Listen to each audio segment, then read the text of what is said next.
I think you're the best person to explain why branding is so critical. Talk to us. Why brand?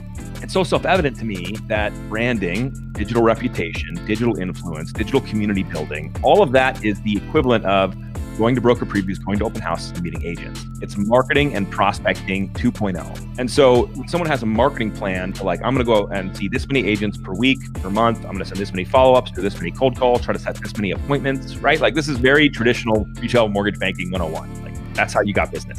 The National Association of Realtors in 2016 put out a study that said that in 2006, over 50% of people found their home of their dreams through their realtor. In 2016, so 4 years ago, 50% have found it through the internet. And realtors now only make up 30% of the people that are finding the home for people. Not being involved in the transaction, not having influence. Of course, the realtors are needed for that stuff in negotiations, but finding the home because the consumer now is empowered to do it themselves.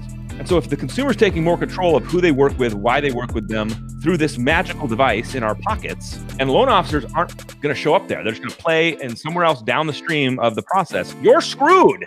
You will not win to the level that you're capable of winning if you're waiting around for somebody else to save yourself.